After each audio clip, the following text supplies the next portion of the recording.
Augustine chapter 12. To know a man properly, you must know the shape of his hurt, the specific wound around which his person has been formed like a scab. And the shape of Ian Moody's hurt is a gentleman you have already met, and who has already died. His name was Clarkey. Now, if you ask him, Ian will not say that he was in love with Clarkey. That would have been impossible. Ian will call down fire and brimstone and judgment on you for making such a nasty suggestion. At the time, Clarkey was a big man, and he, Ian, was only a boy. And they were, neither of them, the kind who believed in that kind of love, not even between man and woman. Love was a thing for storybooks, or for those big film shows for white people on a screen in black and white, singing their way through their simple lives. Love was for Judy Garland and Fred Astaire and Gene Kelly. And yet, from the beginning, something unspeakable had passed between them, an intensity of feeling. But the two believed in talk even less than they believed in love, which only made things worse. Unspoken, the thing between them could not dissipate. It only grew. And what exactly drew Ian Moody to the Rastaman is also unknown. On that Thursday, the boy had spent the day outside with his sudsy pail of water. In his hand was a tattered t-shirt which he planned to wear at the end of the day, but which was now being used as a wash rag. His business was the washing of cars, a service he offered to customers who parked up outside Papine Market. It being a Thursday meant that business was slow inside the market, and even slower outside. The boy spent much of the day just sitting on the pavement, dipping his fingers in the pail of water, then holding the hand above his head, letting the water drip down across his back. He enjoyed the feeling of coolness as it evaporated from his skin. He watched fat black flies flit from one discarded fruit to another, the blighted nesberries, mangoes, and pawpaws that had been left to rot in the gutter. He noticed, however, that the flies would never pitch on the discarded sections of melon, so sometimes when no one was looking, he would take up one of these pieces, wash it off, and eat it. When the occasional driver turned into the parking lot and emerged from the car, Ian would spring up from the pavement and run over to make his bid. "I clean your car for you, sir. Anything you can give." But always the drivers turned their faces away, pretending not to see or hear him. Ian was forced to consider the fact that he was now 13 years old, no longer as cute as the other boys, and it made this whole thing harder. The muscles that had now begun to ripple across his body made him something of a threat. It was midday, and another car pulled into the parking lot. Ian went over. It was a pleasingly dirty car, and someone had even fingered the words, "Wash me," on the back of glass. A thin-lipped woman emerged, clutching a purse that perfectly matched her shoes and her lipstick. These were the days when such matching was fashionable. "Ma'am, you want me wash the car? Anything you can give," Ian offered. The woman pursed her lips and observed him. He slouched, wanting to appear shorter, cuter. He smiled at her, but she did not smile back. "Weren't you in school, young man? Your mother have you out here doing this?" she asked sternly. Ian sucked his teeth. He wasn't in the mood for this kind of interrogation.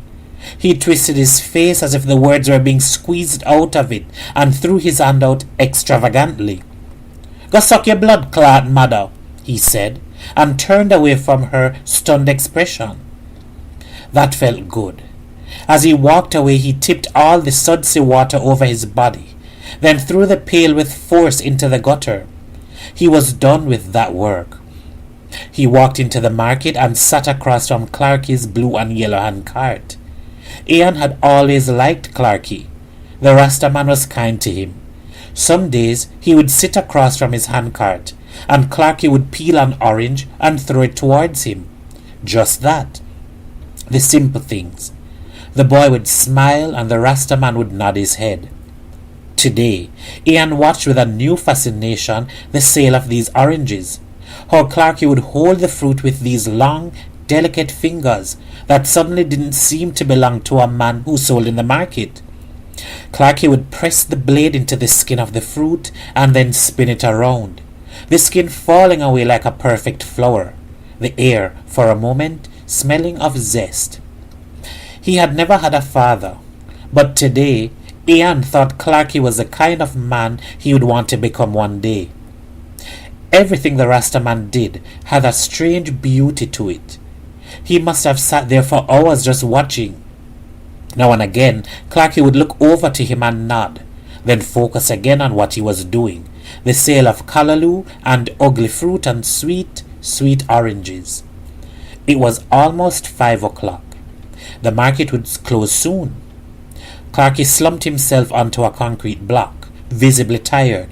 A minute later, a man stopped in front of his cart. "Rasta man, sell me one of them orange, no?" Clarky looked up at the man and then looked across to Ian. His head didn't nod, but his eyes moved up and down to suggest a nod. Just that. Ian stood up and walked over to the cart. He took an orange from the crocus bag and then a knife to peel it. He was trembling. This felt like a test, and he could feel Clarky observing him closely. He had peeled orange before, but Ian wanted this to be perfect. He took a breath, then slid the blade under the skin. He pressed his thumb against the raised surface of the fruit and began to spin the orange, the peel uncurling like a flower. But then he pressed too hard on the blade and pierced the flesh. A bit of juice squirted into his eyes. He frowned. Still, the skin hadn't broken. He corrected his mistake and continued to peel, the skin finally falling away. Perfect. He cut the orange in half and handed it to the man. "Respect," the man said, and put money into Ian's hands. The boy walked over to hand the money to Clarky, but the Rasta man put up his hand to refuse. The boy took a seat beside him. Nothing needed to be said. Always it would be like this. They hardly ever spoke, but things were understood. He was now the Rastaman's apprentice, and for the next 6 years they worked side by side. Ian washed the handcart, arranged the produce, and sometimes stood at other spots in the market directing business towards Clarky. And then there was one evening when he had helped Clarky push the blue and yellow cart all the way back into Augustown. Outside his shack, Clarky had taken out a Rizla, rolled a spliff and handed it to the boy. He rolled another for himself. They had stood out there, blowing clouds of ganja into the night air. When it was late, Clarky yawned. "Isis and protection, me youth," he said to the boy, as if to bid him good night, and then he turned to go into his shack, but the boy followed, and Clarky said nothing. There was only a large sponge on the floor that Clarky used as a bed. The boy disrobed himself and lay down on the sponge. Clarky did the same, unwinding the turban that was wrapped around his dreadlocks. His long hair now cascaded over his thin body. They did not touch. They fell asleep like that. Though, in the dark hours of the morning, the boy woke up and knew that the Rastaman was awake as well. He felt his body even closer to him than before. The boy pushed his own body back slightly and could now feel for certain that Clarky was as erect as he was. But he did not reach behind to touch the Rastaman's manhood, and soon they fell asleep again. That was as close as they had ever come to anything, and once again, without ever saying a word, Ian knew that he would never again sleep over in the Rastaman's shack. It would change things too much. Ian had been in the market on the day the policeman had picked a fight with Clarky. "What you have there selling, Ras?" The special constable in his blue-striped uniform leaned on Clarky's handcart. Clarky's eyes fell to the floor. "Callaloo, ugly fruit, and sweet oranges, sir.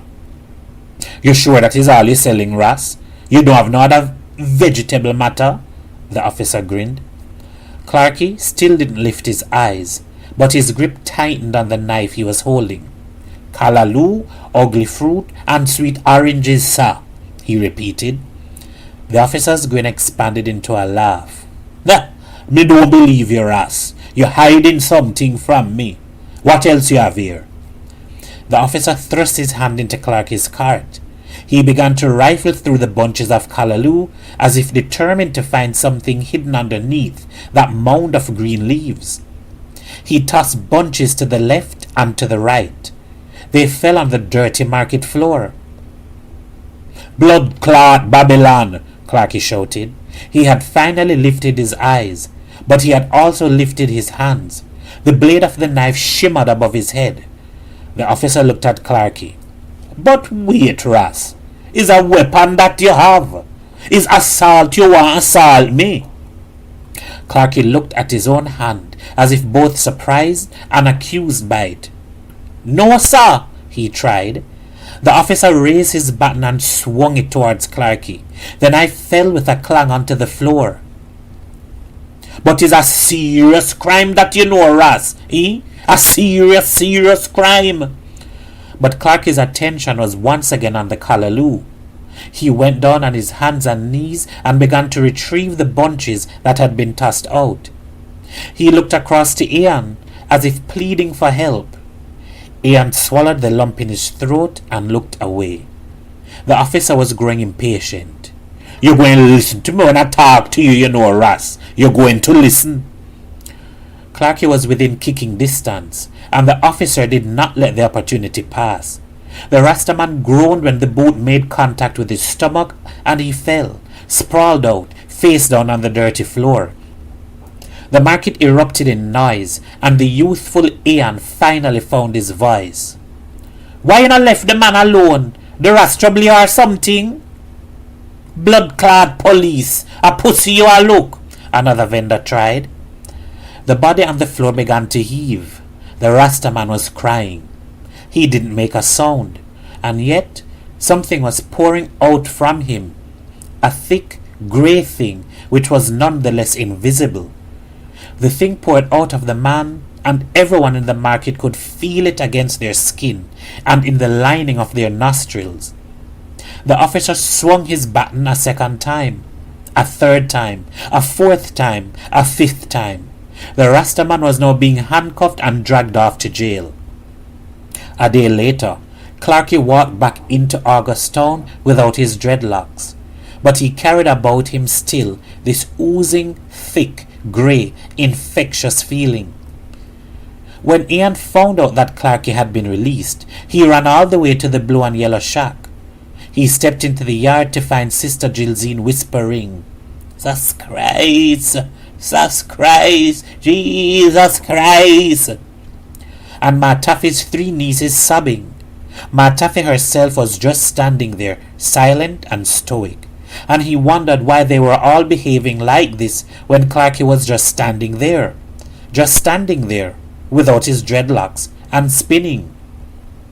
Why was he spinning? And then the boy saw the rope. He ran back inside for one of Clarky's knives and returned to slash the rope. Clarky's lifeless body slumped into his arms, throwing him to the floor. He held onto the body of his friend for what felt like hours. After that, Ian Moody turned fully to Rastafari. What else could he have done?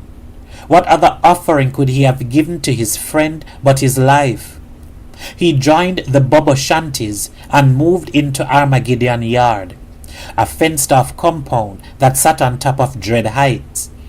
He now calls himself Bongo Moody, and he is a man who walks around with the weight of the body that had fallen into his arms. He feels he is always carrying it with him. Clarky. That is the shape of Bongo Moody's hurt. And so the day of the outer collapse has come like a finger scratching at the scab of himself and exposing his deepest wound. End of chapter 12. Chapter 13. News of Kaya's barbering has spread like the wind. Even while the boy sits on his grandmother's veranda and listens to the story of the flying preacher man, his own story has already begun to travel as susu from every chatty mouth to every eager ear that wants to hear. It traveled even faster when he was seen walking down to Angola and then coming back with the gunman Soft Paw. And for everyone who gets the story, they want to be the first to have told someone else.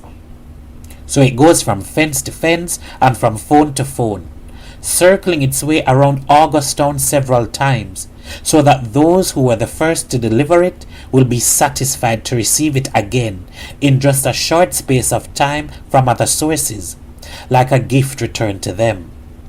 Then they can say, "Yes, man, it's just now you're hearing. What a thing doing, man." It is therefore inevitable that the story should find its way into the Bobo Shanti compound. But it is most unfortunate that it is the out-of-work prostitute Doreen who becomes the specific bearer of the news, and that it is Bongo Moody who is the one to hear it first. Doreen had once boasted a full, healthy-bodied figure, and had been one of the most sought-after whores in Augustown. Now, she has become terrifyingly thin, and though no one has as yet put a name or an acronym to the disease she is obviously suffering from, men stay away, proclaiming, "That girl pussy condemn." It is the early 1980s, and they do not realize that whatever is to be caught from Doreen has already been caught, and that they are already dying a similar death to hers. Doreen now lives her last days taking comfort and amusement in the misfortune of others. She does not appreciate that some news must be told with a tutting of the tongue, a slow shake of the head, and with eyes wearily lifted to the sky. Not understanding this principle, she becomes giddy and awkward with the story of Kaya and his barbered locks. She happens to be walking by Armageddon Yard just as Bongo Moody is entering the compound. Across his back, he carries a large string bag, in which is the djembe drum he has become skilled at playing. If you hear him beat that drum, he will reveal something of himself to you. For what is a drum beat, after all, other than the sound of a great hollowness, like death amplified? "Bongo!" she shouts after him. "You're right to keep your dreadlocks tucked safe under your turban. Next thing them hold you and chop them off." She laughs a kekeke laugh. Bongo Moody observes Doreen, no small amount of annoyance in his eyes. "Why the sisterin bothering the eye today?" "Bothering? No, man. It's I looking out for you," Doreen laughs. Bongo Moody shakes his head. "All right, sisterin. Blessed love." And he makes as if to go into the compound. Doreen panics. She has not even been given a chance to share her news, so she exclaims, Bongo Moody, then what? You don't hear the story. You don't know what happened in Augustown today." Bongo Moody pauses. He wants very much to tell this loose woman with the condemned pussy that he is not one to concern himself with the trifling, everyday matters that take place in Babylon, and that furthermore he does not care to hear any susu or any Carrigo Brinkum gossip from the likes of her. Yet Doreen is twitching so much and smiling so eagerly that his curiosity gets the better of him. "All right then, sister. What happened today?" he relents. Doreen is ecstatic. "You know the Rasta family that live in the house on July Street? Them is not Bobo Shanti like you, but them is Rasta all the same. The old woman they call Ma Taffy and the big girl she take care of, Gina." "Of course I know Ma Taffy," Bongo Moody snaps. "What? Something happened to her?" "No, not to her directly, but something happened to our grandson, to Miss Gina little boy. Look like them go school early this morning and a teacher cut off all of the little boy ear. Yes, Bongo. The little boy go to school with dreadlocks and come home bald as any peely jankro." Doreen begins to laugh her ill-considered kekeke laugh. Something breaks inside Bongo Moody. It takes Doreen by surprise when the Rastaman throws his head back and shouts, "Fire!" If he had just shouted it the one time, she might have recovered. But he keeps on and on like a burst pipe that cannot be plugged. "Lord God," Doreen whispers. She thinks she's watching a man in the process of losing his mind. Bongo Moody draws in breath after breath, makes the barrel of his chest large, then pushes the air back out as sound. "Fire! Fire! Fire!" He refuses to stop. The gates of Armageddon Yard open and the Baba Shantis come out to see what is happening. Bongo Moody seems not to notice his brethren, however, and continues. It takes many calm and insistent words from the eldest of the Rastas before Bongo Moody finally quietens. "What has disturbed the eye?" the elder Baba Shanti asks Bongo Moody. The elder notices Doreen and nods curtly at her. She withers under the gaze that seems to accuse her. "Whore of Babylon." Bongo Moody is shaking now. He tries to speak, but both his eyes and voice have become moist with tears. Whatever has broken inside him has not only unleashed anger, but also sadness and a specific pain. "Januo! Januo!" he keeps on saying, and nothing more. And perhaps this is right, the way he is cocooning himself in a world in which only he and his God, Jah, know and understand things. And besides, what does he really need to explain? For which of the Rasta men in front of him has not been persecuted in the same way Clarky was, or at least known someone who has been? Which one of them does not know a similar story, maybe of a Rastaman riding on his bicycle, of Buttons knocking him off and into the road where he bruises his body, of police searching his pockets for ganja seeds and leaves, of being thrown into jail, of having these Babylonian officers hold his head tight in the grip of their fat arms and having his locks cut off? And which of them has not listened to Babylon, laughing its kekeke laugh? Bongo Moody clears his throat and tries again to speak. He speaks slowly from his place of brokenness. "I not a fool.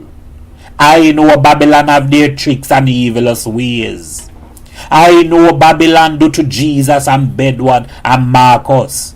And I know them don't respect we Nazarite vows.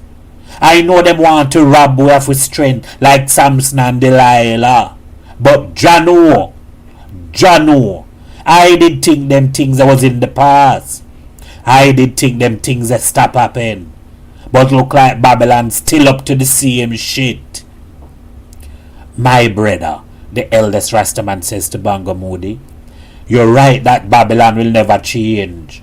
And them will always try to downpress the light of Rastafari. But I still don't understand what happened to the eye." Bongo Moody looks over to the out-of-work prostitute and speaks to her. "Tell them," he says, as if to punish her. "Tell them what you just tell me, 'cause it look like it's sweet you are something." Doreen shakes her head vigorously. "Tell them," Bongo Moody shouts. The Baba Shantis have now turned to Doreen, and she looks down at the ground as if ashamed, an emotion she is not used to. She feels suddenly as if she is the one who has cut off the boy's hair. She speaks, but at least she has learned to take the merriment out of her voice. "You all know the elder Rasta woman who they call Ma Taffy?" she asks quietly. The Baba Dreads nod. "Well, she have a grandson, I think. Him name Kia. It look like one of the teacher from the school cut off the little boy here today. At least that is how I hear it." Bongo Moody tilts his head back and goes into another fit of shouting, "Fire!" This time, the eldest Rastaman does not try to stop Bongo Moody. He notices as well the other Bubbas looking to him in a pleading way, their eyes telling him that this thing, This wicked thing the teacher has done to the boy, it concerns each one of them. So what are they to do? Bongo Moody's shouting finally subsides, and the elder says in an almost mournful way, "It's like Babylon want to keep we down. That's why Rasta must stand up to Babylon," says Ras Benedict dangerously. He is an ex-convict who found the light of Rasta while in prison. But everything he says still has a certain menace about it, and even the other Bubba Dreads are a little afraid of him. "March!" a young Bubba shouts, wanting to be part of this excitement. The word lingers in the air. They all seem to contemplate it. Life, of course, is often shaped by such things. The word that is not only said, but that lingers. The sentence that is not only spoken, but pronounced. These syllables that stick in the air until everyone feels their stickiness. These syllables that grow out from a mere utterance into something tangible. Like the woman who turns to her husband one morning and says, "It's over." Or the field slave who whispers to the stalk of cane he is about to cut a simple word. Freedom. A march? The word sticks. No one can find an objection. The Bubba Shanties go back into Armageddon Yard to retrieve their flags, and then, just like that, they proceed to march through Augustown, and this is how it starts. End of chapter 13.